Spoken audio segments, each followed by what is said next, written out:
Hello, everyone.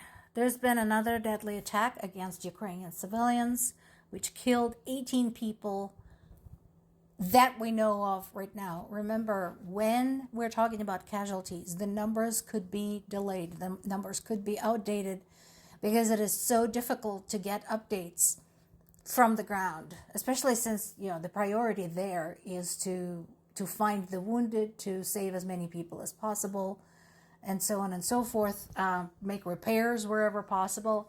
So that's 18 people that we know of. And once again, the worst threat right now is attack by ballistic missiles. And I talked about the physics of it. One of the issues with ballistic missiles is that they are very fast, and they're also very big. You'd think, right? Big size makes it easier to shoot down. Well, no, because you can't just shoot it down just anywhere. Because if that bitch crashes, it can crash into a building and still cause a lot of destruction. There have been cases when the missile landed but didn't explode, but just the sheer size of it had caused death and destruction. So it's not that simple. So what is this about Zelensky seeking Elon Musk's help with the missiles? So Ukraine already has Starlink permission to operate on the Ukrainian territory. So Ukrainian military can use Starlink to defend the country. It can use it for the army, it can use it for the internal operations, and so on and so forth.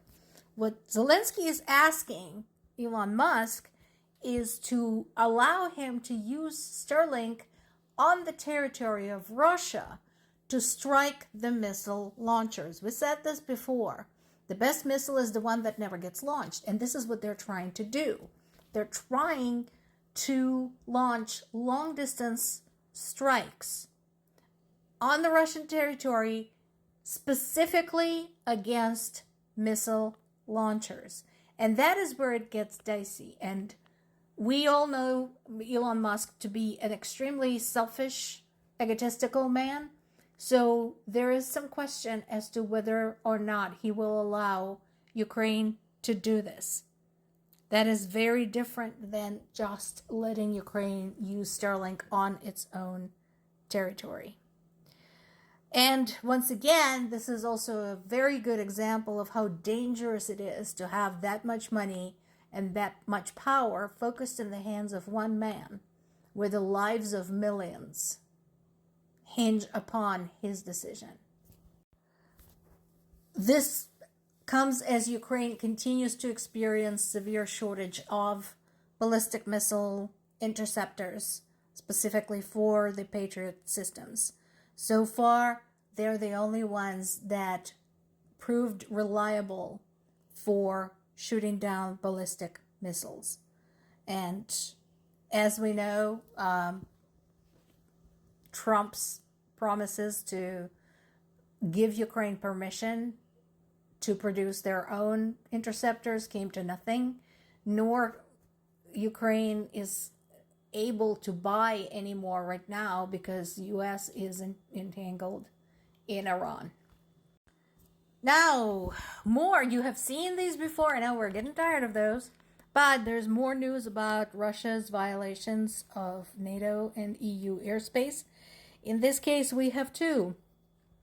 One is Finland, who is accusing Russia of having an aircraft that violated the airspace over the Baltic Sea. And thank you, Sky News, for including a very nice map to show where things are.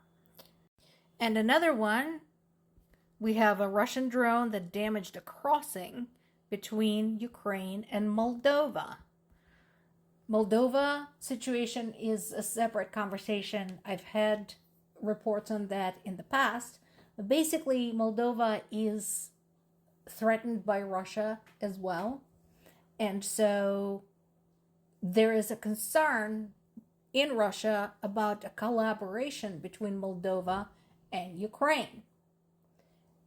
And so yeah, this is clearly not a friendly act, damaging the crossing between the two countries. Meanwhile, we are getting the horrific photographs from the ground. Primarily, the attacks were focused in Kyiv today. But again, as I told you, there are some attacks of some kind every day, with some casualties and some destruction. There's not always dead, but there's usually wounded, and there's pretty much always some type of damage to the property. In this case, we know that there are 16 people killed in the capital Kyiv, with 42 injured. And then there is this. So this is something I have been asked about, and this is something that I talked to my parents about. A lot of people are asking, well, how is it that Ukraine is doing all that work?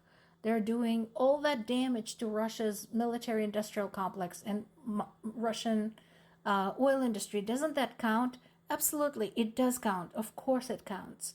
And people understand that. But as my dad said, that doesn't change things for regular civilians on the ground in Ukraine. They're still getting pummeled every single day. So to them, the tangible difference will become obvious when the attacks stop. And now there are predictions of a brutal winter because a lot of the infrastructure has been destroyed last winter, and potential food shortages. So people are already starting to prepare, starting to stock up, starting to make some provisions how to survive, how to basically not freeze to death, and how not to starve to death. So if you are like me, if you have friends and family in Ukraine, ask them what they need, or better yet, find a way to send them money so that they could buy whatever they need. Also, look up the good, reputable charities that support Ukrainian civilians. World Kitchen is a good one. There are some human rights organizations that are good ones, and there are some also local Ukrainian organizations that are specifically in the business of making people's lives easier. Stay informed, look that up, ask questions, and help out. More to come.